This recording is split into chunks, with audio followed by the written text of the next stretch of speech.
Queridos irmãos, saúde e paz. Pela graça de Deus, estamos juntos em mais uma aula da nossa escola bíblica sabática. Estamos seguindo com fé, mesmo que de forma virtual, mas meditando na palavra do Senhor, relembrando ensinos, princípios e valores, e juntos, mesmo que virtualmente, vamos no caminho do aperfeiçoamento, conhecendo mais a Jesus e melhorando a nossa vida, ok? Estamos na lição número 9, quando chegamos ao final do livro de Efésios. Se você estudou a lição ou se você leu os textos bíblicos, capítulos 5 e 6. E o apóstolo Paulo dá orientações muito importantes à sua igreja, aos seus irmãos em Cristo, às suas ovelhas que estavam lá na cidade de Éfeso, e junto com os grandes desafios. Não mudou muita coisa nos dias de hoje. Questões culturais, usos, costumes, mas o pecado continua o mesmo. Nesse caso hoje, o tema é a conduta do crente no mundo. Quando nós pensamos em conduta, ela pode ser boa ou pode ser ruim. Fulano de tal é um homem de boa conduta. Aquela determinada mulher, a conduta dela não é tão boa. Conduta tem a ver do verbo conduzir, tem ligação, envolve guiar, envolve ir à frente, envolve procedimento, envolve conduzir. Em todo o tempo da nossa vida, nós vamos vivendo esse caminhar, essa conduta. Então, quando nós vamos para um contexto militarizado, tem um protocolo de conduta para quem é um militar. Quando nós vamos num ambiente de ensino, existe um protocolo também de conduta ética, de questões que envolvem o agir do professor, como se faz uma pesquisa. Então, tudo isso envolve diretrizes estabelecidas ou pré-estabelecidas. Quando nós pensamos na palavra do Senhor, quando nós pensamos no nosso relacionamento com Deus, a gente também tem princípios, valores, diretrizes, para que a nossa conduta e o nosso viver revele quem é Jesus. O apóstolo Paulo, então, muito preocupado com isso, nos orienta muito bem. Quando nós pensamos de que todos nós somos influentes, somos influenciados, estamos no mundo em trevas, mas nós não somos das trevas. Estávamos nas trevas, o Senhor nos trouxe para uma conduta na luz. Caminhamos sempre voltados para ela. Nós falamos muito que a Igreja de Cristo caminha na contramão do mundo. Isso é fato. Diante do que o mundo prega, a corrupção que está à nossa volta, o estilo de vida que as pessoas têm. Nós, que somos de Cristo, precisamos viver segundo esses propósitos. No dia de hoje, então, vamos refletir sobre alguns aspectos. E o primeiro tópico da lição fala sobre a nossa conduta, tem como inspiração o caráter e a natureza de Deus. Logo no início do capítulo, o apóstolo Paulo, aqui no versículo 1, diz assim: portanto, sede imitadores de Deus como filhos amados. Não é a primeira vez, irmãos, que nós encontramos um chamado de Deus ou um imperativo de Deus para sermos iguais a Ele. Levítico fala sobre isso. Sede santos, porque o Senhor é santo, ou melhor, eu sou santo. Ele fala pela boca do profeta. Nós vamos encontrar o apóstolo Pedro repetindo isso milhares de vezes. Sede santos, porque eu sou santo, diz o Senhor. Ora, a gente precisa pensar com razão, lembrando que a palavra de Deus tem lógica, tem coerência. Se o chamado de Deus é uma ordem, é sede meus imitadores, é que a gente pode ser imitador de Deus. Certo? Isso não significa que nós seremos deuses ou divindades. Significa que nós podemos seguir a conduta de Deus. O apóstolo Paulo sempre, irmãos, ele levou o negócio. Você não vê mediocridade na palavra de Deus, você não vê mediocridade nos escritos de Paulo ou nenhum escrito. É sempre Deus nos chamando para cima, no sentido de que nós podemos melhorar a cada dia, a partir dos nossos dons e talentos naturais, da nossa capacidade cognitiva, do próprio juízo de valor que toda criatura de Deus sabe. Todo ser humano em toda a face da terra sabe o que é certo e o que é errado. E ali ele pode conduzir a sua vida baseado nesses valores. Mas o apóstolo Paulo aqui diz assim, ó, sede imitadores. O que é imitar? É tentar ser igual. É olhar para aquela pessoa que está fazendo algo e você seguir aqueles passos. Não é a primeira vez que o apóstolo Paulo fala sobre isso. Lá em Coríntios ele vai dizer assim, sede meus imitadores, porque eu sou de Cristo. Vaidade da parte dele? Em hipótese alguma. Mas o senso de missão, de onde ele se encontrava nesse processo. E Jesus era referência para ele, como é para nós. Então, nesse chamado aqui do apóstolo Paulo para a gente, nós precisamos entender que Deus é a nossa fonte de vida. Deus é a nossa referência maior. Como a gente sempre fala, a criação dele nos ensina a nossa própria vida, a capacidade que nós temos, como ser humano ele é inteligente. Mas tem gente que usa essa inteligência dentro de uma conduta ética e tem gente que usa essa capacidade para uma conduta antiética, totalmente contrário à vontade do Senhor. Então, quando nós pensamos em Deus, de imitar o Senhor, você precisa imitar alguém que você conhece. Somos chamados todos os dias a conhecermos Deus. Ele tem prazer em se revelar para nós. A palavra é revelação dele para nós. Quando nós olhamos para Jesus, que é o Deus encarnado, nós encontramos a maior revelação de Deus. Deus não se esconde. Deus não fica numa brincadeira conosco, num pique-esconde conosco. Lembra quando a gente brincava quando era criança? De forma alguma. Agora, irmãos, existem os atributos naturais de Deus, que nós chamamos na teologia, que é a onipotência, onipresença e onisciência. Esses três atributos que mostram a soberania de Deus, nós nunca o teremos aqui na Terra. Poderemos ter alguma coisa a mais na eternidade, mas aqui na Terra não. Nós não temos como imitar Deus nisso. Mas quando nós seguimos a palavra do Senhor e a gente vai e pega aqui os atributos morais de Deus, que a gente fala sobre justiça, amor, não é verdade, bondade, santidade, nós podemos. Por nós mesmos? Não. Pela graça? Sim. Pela presença do Espírito Santo em nós? Sim. Pelos dons espirituais? Sim. Então nós podemos imitar a Cristo.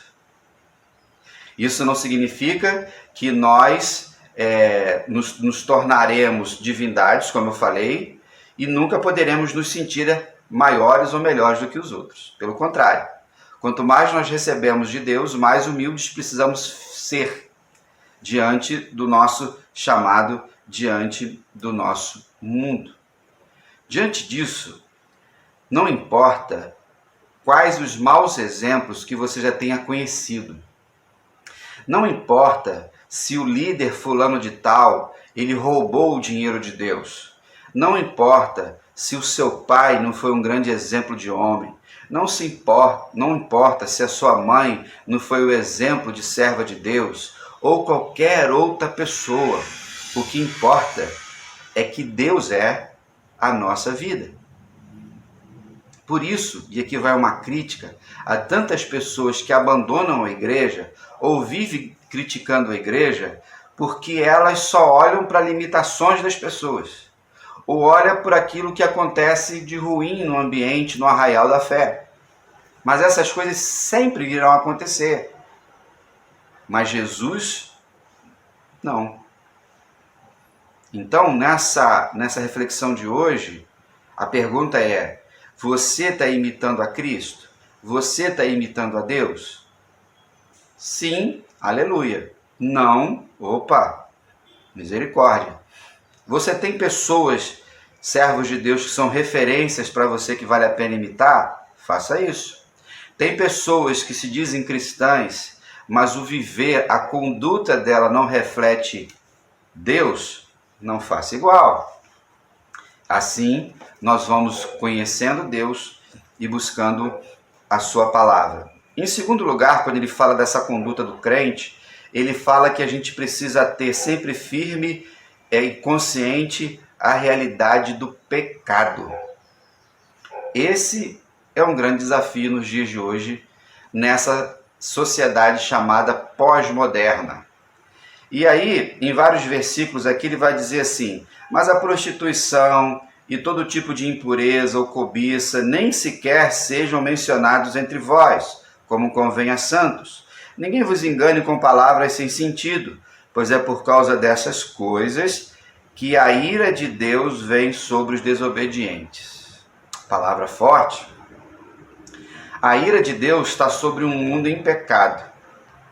Se eu e você somos verdadeiramente discípulos de Jesus, e creio que somos, nós já não estamos mais debaixo dessa ira.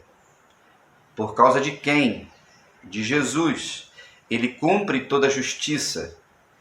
A conduta de Jesus leva para a graça de Deus. Então, as pessoas que praticam essas coisas, elas estão debaixo da ira de Deus, como nós estávamos também. Nós precisamos sempre refletir que uma vez que somos salvos por Jesus, o nosso viver é de gente que crê. Crente é aquele que crê. Se você crê em Deus, você vive a partir da vida de Deus, de Cristo. Se você crê na palavra de Deus, você vive pautada por ela. E isso não tem mais ou menos, ou você crê ou você não crê. Então o pecado é uma realidade presente nas nossas vidas. A natureza pecaminosa, que é a nossa herança adâmica, não é verdade? Ela sempre estará em nós. Mas uma vez que o Espírito Santo, que nos convence do pecado, da justiça e do juízo, como diz o capítulo 16 de João, nós não somos mais dominados por esse pecado, mas ele está em nós. Se nós negligenciarmos a presença dele, ou acharmos que isso é um protocolo religioso, nós estamos em sério perigo. E conhecemos muitas pessoas que trilharam esse caminho também. Vivemos numa sociedade que a gente chama de plural, ou seja, ela é relativista. O que é certo para mim pode não ser certo para você, e vice-versa. O mundo vive assim. Só que nós que não somos do mundo, mas vivemos no mundo, não podemos nos deixar levar por isso. E se formos levados por isso, vai evidenciar que a nossa conduta não é de pessoas nascidas de novo.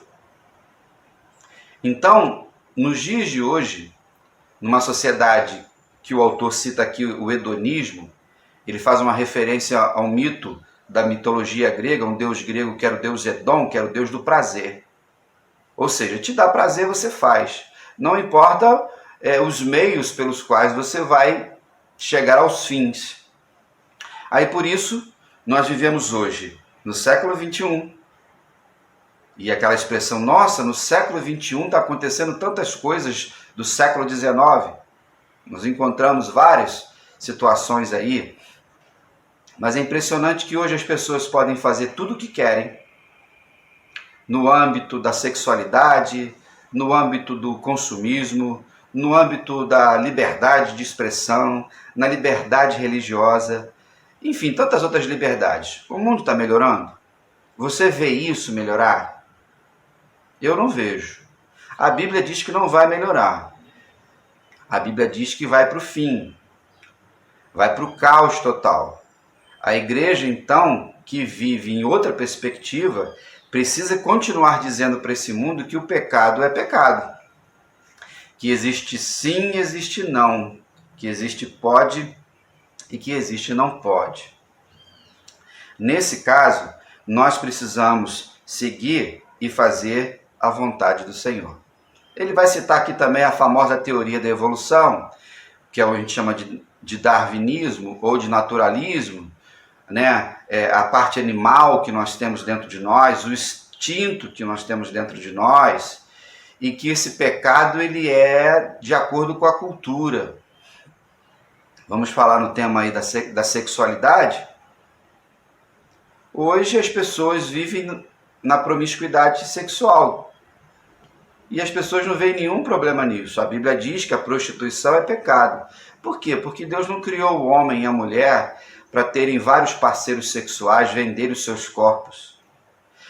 Mas eles acham que é simplesmente um prazer carnal, uma necessidade fisiológica.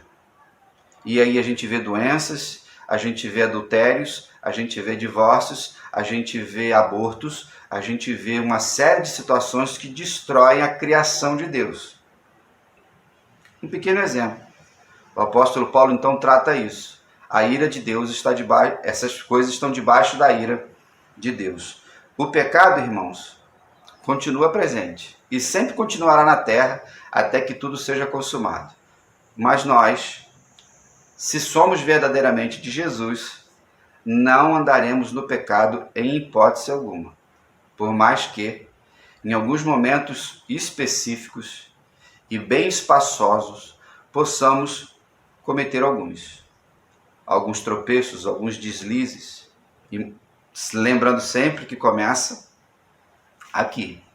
Então, somos chamados a pensar nas coisas que são do alto, alimentar a nossa mente, alimentar o nosso corpo, alimentar a nossa alma com aquilo que é saudável. Então, oração, Bíblia, meditação, relacionamentos. Nós precisamos fugir de pessoas que vivem deliberadamente no pecado. Amém? Em terceiro lugar, ele vai falar que essa conduta no mundo precisa ser refletida e proclamada com a excelência familiar. Nós encontramos aqui o apóstolo Paulo, terminando esse capítulo de Efésios, com uma preocupação na base da sociedade, a célula máter da sociedade que todos nós estudamos, é a família. A família é composta, ela se inicia com o homem, com uma mulher. E uma vez que eles gerem filhos, essa família se desenvolve. Perfeito? O casamento só acontece entre um homem e uma mulher. O sexo só acontece entre um homem e uma mulher. Então, essa conduta continua bíblica. Para o mundo, não. O texto vai nos dizer, deixa eu botar os óculos aqui, ele vai fazer uma apanhada aqui. Mulheres, cada uma de vós seja submissa ao marido, assim como ao Senhor. Maridos, cada um de vós ame a sua mulher, assim como Cristo amou a igreja e assim mesmo se entregou por ela. Filhos, sejam obedientes a vossos pais no Senhor, por isso é justo. E vós, pais, não provoqueis a ira dos vossos filhos, mas criai-vos na disciplina e instrução do Senhor. Amém? Conhecemos quase que de cor esses textos, não é verdade? O autor usa uma expressão interessante aqui que diz, não é isso? Que a família é a vitrine de nossa fé. Tudo nós aprendemos, começamos dentro de casa. Então, na conduta da fé, aqui o apóstolo Paulo escreve para as esposas, para os maridos, para os pais e para os filhos. Quando a gente fala da mulher ser submissa ao homem, é um debate polêmico, por interpretação equivocada do texto bíblico, achando que submissão significa subversão, significa violência, significa castração, significa desvalorização. De forma nenhuma.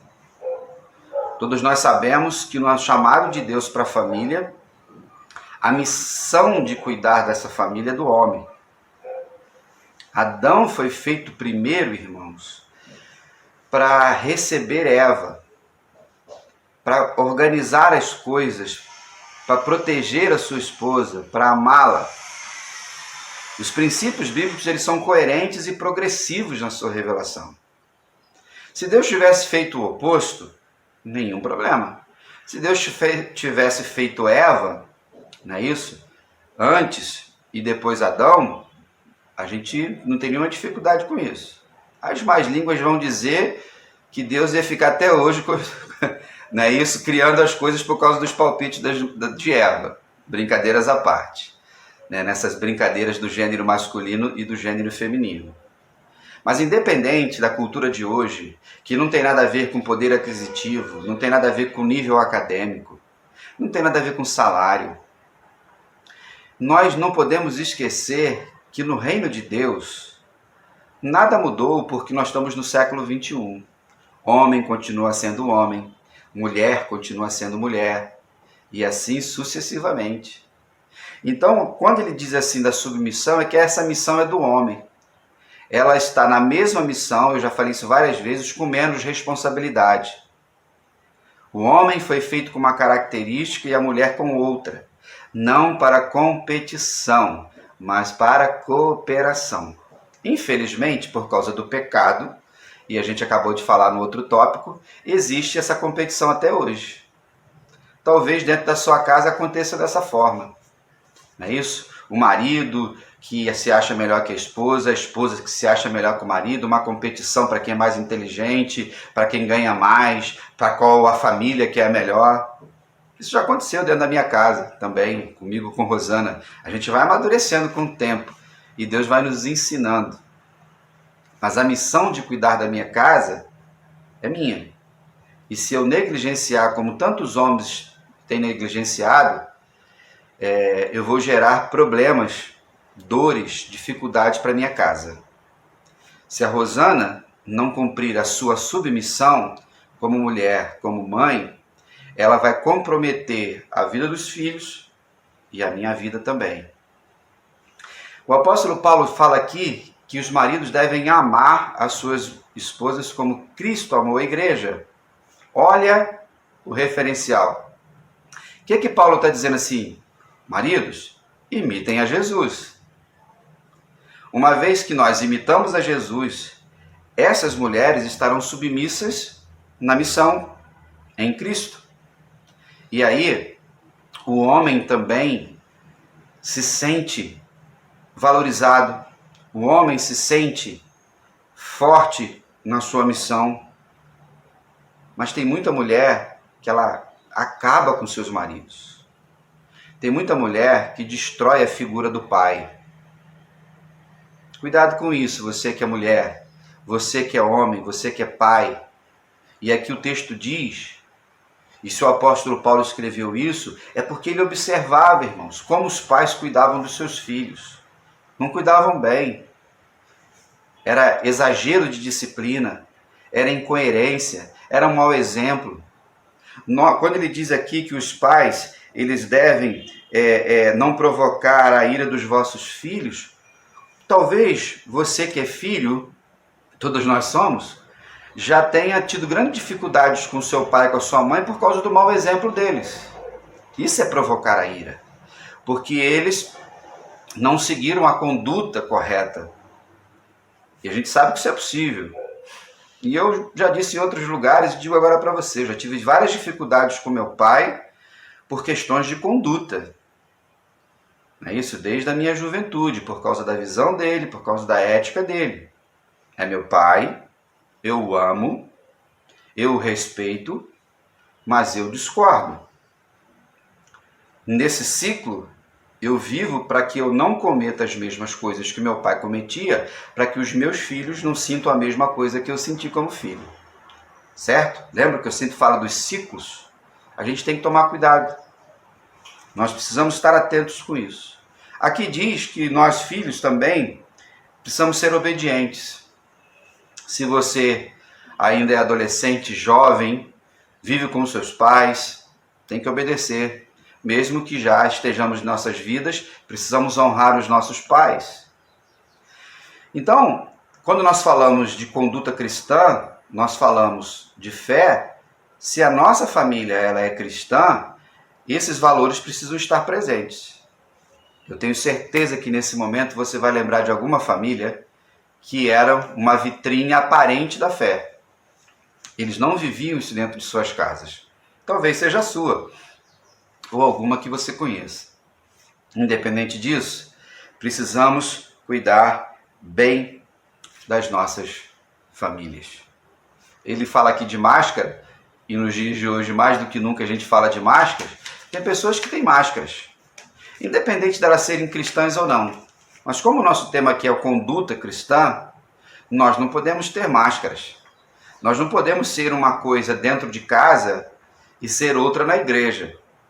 Normalmente, dentro de casa, as pessoas têm uma conduta diferente na igreja no que tange à santidade.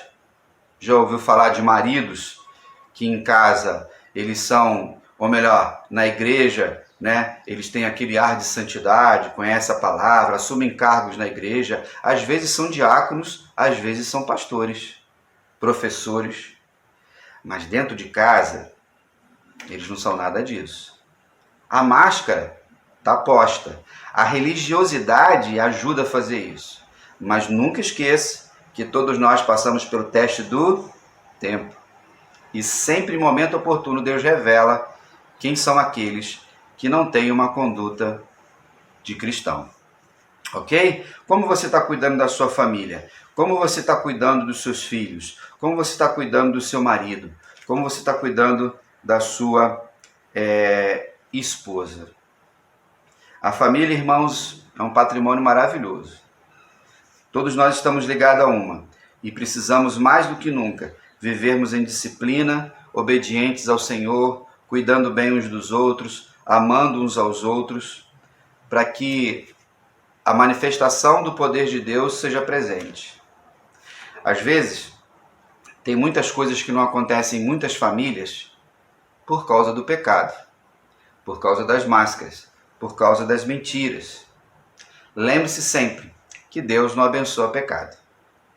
Se eu que estou aqui dando essa aula para você, sou seu pastor, se eu estiver aqui mentindo para você como marido, Deus em tempo oportuno vai revelar para você. Se eu estiver cuidando equivocadamente de Rosana, tem promessas da palavra que nunca serão cumpridas na minha vida porque eu vivo na mentira. E vice-versa. Filhos, pais e os nossos relacionamentos, precisamos tomar cuidado com isso. Em quarto lugar, ele vai falar que essa conduta se torna possível e inconfundível com o enchimento do Espírito Santo. É o famoso texto, né? Não vos embriagueis com vinho, mas enchei-vos do Espírito Santo. Outro imperativo. O apóstolo Paulo faz uma comparação e ele observava que muitas pessoas abusavam do uso do vinho e traz a reflexão de que nós precisamos, em vez de nos enchermos de tanta coisa do mundo, buscarmos o enchimento do Espírito. Mais uma observação de pensamento e usando a razão. Então, Deus quer estar em nós, a palavra nos orienta, mas lembre-se que tem uma ação da nossa parte. Você tem buscado esse Espírito Santo? Você tem se enchido do Espírito Santo? E uma vez que isso acontece, a nossa carne, o nosso ego, o pecado que habita em nós, vai perdendo força e poder a cada dia. Então nós não podemos negligenciar nisso. Quantas pessoas que você conhece no ambiente da igreja, na comunidade de fé, que são secas espiritualmente? Você não vê a espiritualidade do Senhor nele ou nela. Você não vê a presença do Espírito Santo, o enchimento, ou pessoas que estão dentro das igrejas, que já fizeram buracos naqueles bancos de madeira que a gente tem nas nossas igrejas, e você não viu aperfeiçoamento nenhum, você não viu melhora nenhuma, você não viu enchimento nenhum. E o apóstolo Paulo vai dizer lá em Colossenses que nós podemos transbordar da presença do Espírito Santo, e esse transbordar abençoa aquele que está à nossa volta. É dinâmico, irmãos, não é estático, não é parado, não é monótono. O Evangelho não é uma monotonia. O Evangelho não é uma coisa chata. O Espírito Santo é uma pessoa. Viver com Deus, ser imitador de Deus, ser imitador de Cristo, é uma aventura espiritual extraordinária. E nesse dia, eu desafio você a romper com qualquer coisa que esteja te segurando, te atravancando, algum freio de mão que está puxado aí que você não sai do lugar, querido. Você não sai do lugar, minha irmã. Mas você precisa entender que o Espírito Santo, que é a terceira pessoa da Trindade, é Ele que vai nos conduzir. Mas até que ponto você está sendo conduzido? Você se permite? Quando a gente vai num lugar, querido, que a gente não conhece, você precisa de um guia, tu é carona, segue o cara, segue a pessoa, a pé, de carro, confia. O Espírito Santo está aí. Nós precisamos, na caminhada do mundo, entender que sem Ele a gente não caminha. Quantas coisas talvez você tenha feito que não teve fruto nenhum, a ineficácia ela é presente na sua história, porque o Espírito Santo não estava junto. Não foi feito por Ele. Às vezes usamos textos da palavra de Deus para manipular, irmãos. Nós usamos textos da palavra de Deus para justificar nossas atitudes. Guarde isso no seu coração. Conheço um monte de gente que faz isso. Conheço pastores que não ficaram casados, se divorciaram, e eles vão lá na Bíblia para tentar pegar um versículo, uma interpretação para justificar o seu ministério pastoral, mesmo depois do seu casamento ter acabado, e a Bíblia diz que não pode. E agora? Aí evocam a misericórdia de Deus, evocam a graça de Deus para um novo casamento. E o primeiro? A graça de Deus não estava lá, a misericórdia de Deus não estava lá. Estou te dando um pequeno exemplo de coisas marcantes que envolvem a presença do Espírito Santo. E se, dentro do casamento, dentro de uma família, em que todos são lavados e remidos pelo sangue, são de Jesus, existe paz, existe amor, existe compreensão, compaixão. Se na sua casa não existe isso com pessoas que se dizem cristãs, não tenha dúvida, tem um monte de coisa errada. Talvez o errado seja você, se caso você não tenha uma conduta pautada pela palavra de Deus. Irmãos, nós estamos num mundo indo para o caos, como eu falei, e a velocidade é grande. Velocidade é grande. A comunicação está aí, a tecnologia está aí, hoje nós sabemos das coisas, no estalar de dedos, assistimos várias coisas ao vivo. Se não é ao vivo, 30 segundos depois, você registra, filma, tira foto como nunca antes. O mundo está indo para o inferno. A igreja não. Vale ressaltar que esse enchimento do Espírito Santo, ele é contínuo.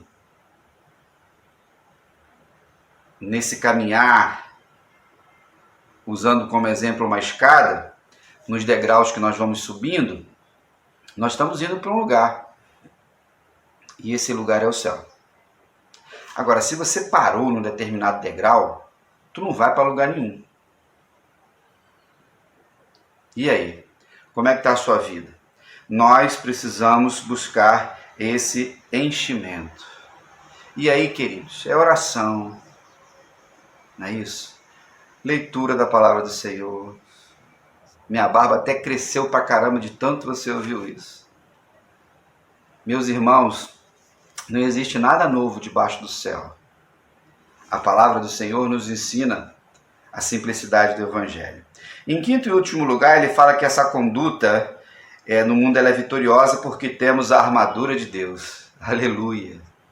Louvado seja o nome do Senhor, porque a armadura é dele e não é nossa. Aí o que diz o texto? Revesti-vos de toda a armadura de Deus, para que possais permanecer firmes contra as ciladas do diabo. Amém? E aí? A gente aprende aqui que nós precisamos revestir-vos é a ordem. Revestir é vestir novamente. O apóstolo Paulo, então, ele pega ali um uniforme militar, ele pega um soldado romano, ele observava todas aquelas coisas. Então esse revestimento começava com cinto de proteção, pegava na cintura. Tinha alguns que pegavam aqui no peito, que chamam de lombo, para proteger, para segurar. Se a pessoa andava com a espada atrás, precisava de um suporte. Então esse revestimento é você entender que na guerra e na batalha espiritual que eu e você temos, se nós não estivermos revestidos com a armadura de Deus, o diabo vai ganhar. Ele está dizendo aqui que é para a batalha espiritual, para as ciladas. Ora, irmãos, na guerra, uma das grandes estratégias que temos, ou que o militar tem, são as famosas ciladas ou emboscadas. Então, o inimigo, quando está observando aquele que vai atacar, eu não preciso ir para a guerra, podemos ficar aqui na nossa cidade, entre os tiroteios, entre a guerra entre traficantes, milicianos, policiais e tantos outros. Mas a gente pode ir para o bandido, para o ladrão que rouba o seu celular e já roubou o seu, já roubou o meu, que ele escolhe um local adequado, um momento oportuno, e ele fica ali quietinho para uma cilada, para uma emboscada. E no momento que ele vem, não dá para a gente reagir, e nem é para reagir.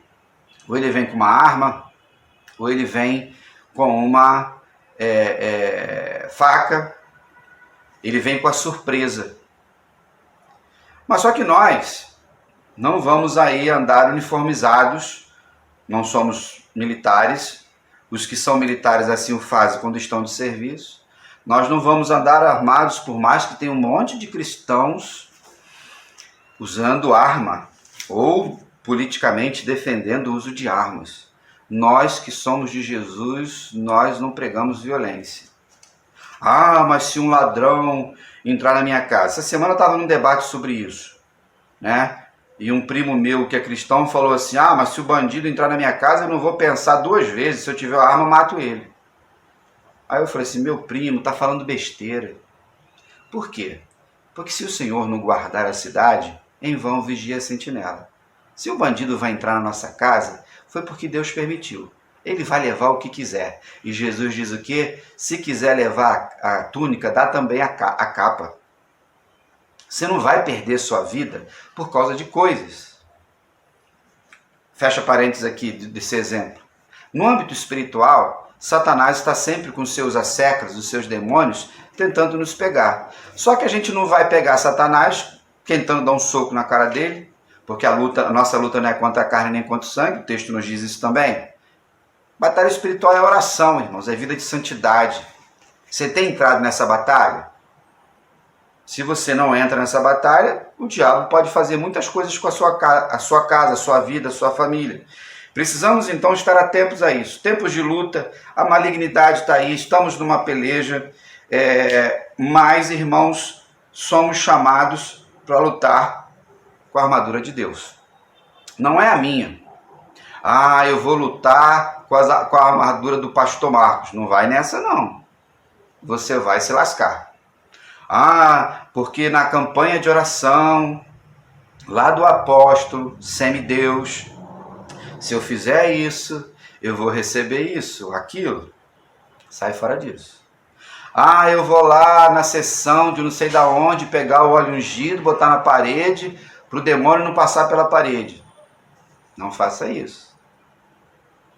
Nós sabemos que temos um inimigo espiritual, invisível, que às vezes se faz visível quando possui pessoas, que a guerra com ele, ela é pela fé. Ela é no âmbito espiritual, no poder da palavra. O que tem saído de sua boca? O que você tem profetizado? Então, irmãos, nós precisamos estar atentos a essas investidas. Nós precisamos estar preparados sempre. Nós não podemos ser cristãos só aos domingos. Durante toda a semana batalhamos. As nossas orações não são ouvidas lá na PIB de Cascadura, no nosso prédio. Nós precisamos entender que todas as vezes que seguimos em frente e marchamos para destruir o inferno, a Bíblia diz que as portas do inferno não prevalecerão contra a igreja do Senhor. O que significa? que a igreja está marchando contra o inferno, encurralando o inferno. As portas do inferno. Não é as portas da igreja que vão resistir ao inferno. Cuidado com a interpretação bíblica. Mas enquanto nós marchamos, empurrando o inferno para o inferno, existe o lado de lá, a represália.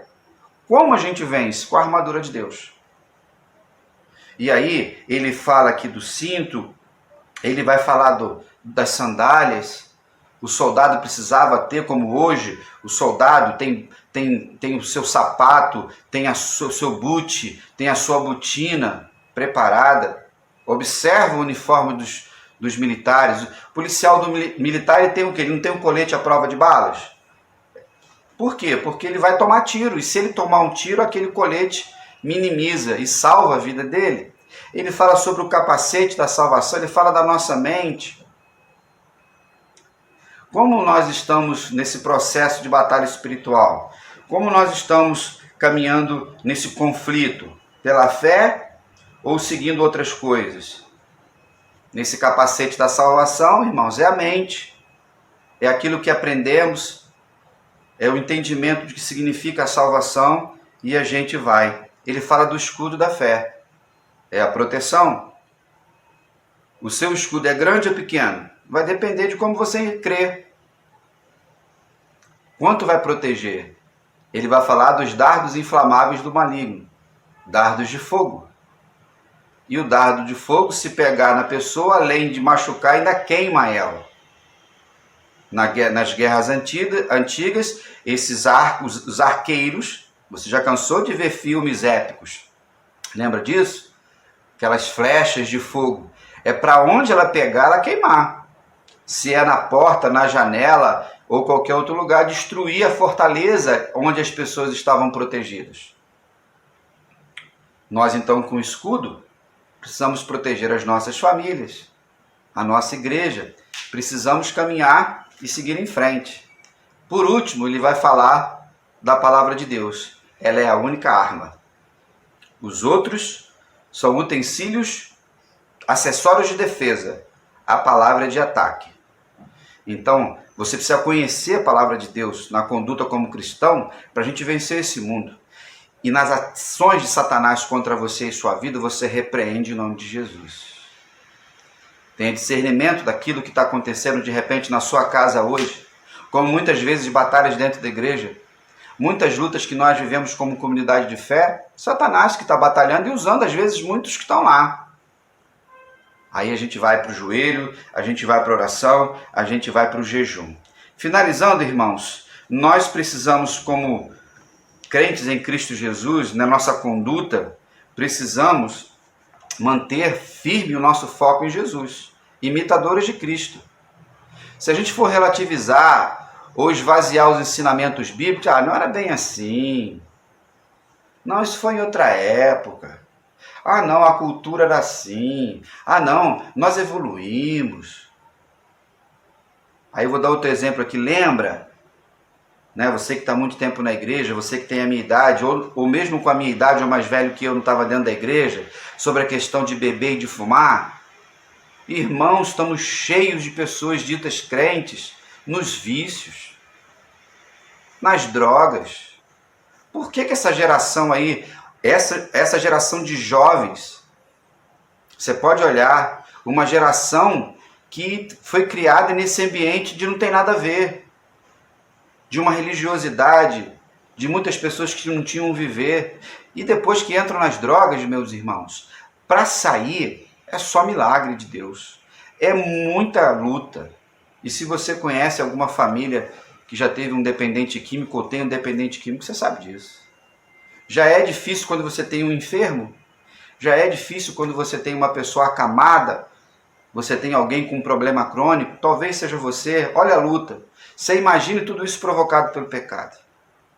Nós precisamos continuar firmes, vivendo na contramão do mundo, vivendo as exigências da cruz do Calvário. E ele aqui sempre nos dá umas orientações. Em primeiro lugar, ele diz assim, nós podemos, viver o reino de Deus, fincando bem firmes as estacas de nossos princípios que não podem ser removidos. A gente não pode tirar o alicerce de uma casa, senão ela cai. Colocando como ideal de projeto de vida ser imitador de Deus. Você tem buscado isso? Não, pastor, mas Deus é santo. É verdade. Deus está no céu. É verdade. A gente coloca Deus lá longe, mas a Bíblia diz que Ele é Deus de perto. E esse amor é tão grande por nós que Jesus veio habitar em nós com o seu Espírito. Terceiro, valorizando e proclamando a família como instituição divina e por isso precisa viver e existir segundo os preceitos da palavra. Você que cuide da sua família, continue cuidando com princípios e valores da palavra do Senhor. Não são valores do mundo. Por último, reconhecer que estamos numa batalha e que é de natureza espiritual. Portanto, precisamos de armas espirituais. Amém? Ao término desse estudo, vai orar. Faça um checklist se você está revestido com a armadura de Deus. Se tem alguma coisa, algum acessório que não está na sua vida, hoje é o dia de você se recompor. Porque você não sabe o que vai acontecer amanhã. Nenhum de nós sabe. Uma vez que a gente está preparado, a gente segue em frente. Lembra da parábola das 10 virgens? 5 prudentes, que viviam na conduta correta nos ensinos da palavra, e as negligentes, imprudentes, que não viveram. O noivo chegou, ficou para trás, cara. Ah, mas Jesus vai dar um jeitinho. Não, Jesus não dá jeitinho em nada. Jesus não dá jeitinho em nada. Jesus, ele resolveu o problema na cruz do Calvário. O que ele fez na cruz, eu e você não podíamos fazer. E o que ele fez por mim e por você é algo maravilhoso. E tudo que eu e você podemos fazer porque ele fez antes. Então, vamos imitar Jesus. Vamos continuar. Ah, pastor, quanto mais eu obedeço, mais Satanás se manifesta. Está no caminho certo. Eu tenho um tio, eu dou exemplo de família, vocês sabem disso, que eu sou de uma família muito grande, de muita religiosidade. E ele dizia lá atrás pra gente, isso numa mesa, né? E para um primo que era novo convertido, ele disse, não seja muito fiel à palavra, não obedeça tudo que está na Bíblia não, porque o Satanás nunca sai do nosso pé. Aí eu entendo porque coisas na vida do meu tio aconteceram. E esse meu primo parece que seguiu o conselho do meu tio. E aí, nem na igreja está mais. Meus irmãos, viver com Jesus é algo sério, contínuo e é para sempre. Viver fazendo a vontade de Satanás é a mesma coisa, contínuo e indo para o inferno. Que no dia de hoje, o Espírito Santo de Deus, que está em você, possa continuar fortalecendo o seu coração. O que precisa ser retirado de você hoje para que o Espírito Santo possa encher a sua vida? Quando nós fazemos esse exercício da inspiração, se o nosso pulmão não estiver pleno, a gente pouco consegue inspirar e às vezes respirar. Na nossa vida, a mesma coisa. Que o nosso Deus, que é santo, amoroso, justo, onipotente, onisciente, onipresente, que em Cristo Jesus, na cruz do Calvário, nos deu condição de viver em vida e vida de abundância, guiados pelo Espírito Santo, possa nos ajudar nessa jornada que Ele nos chamou. Amém? Um grande abraço. Se Deus permitir, amanhã às 10 horas estaremos na igreja para o culto presencial.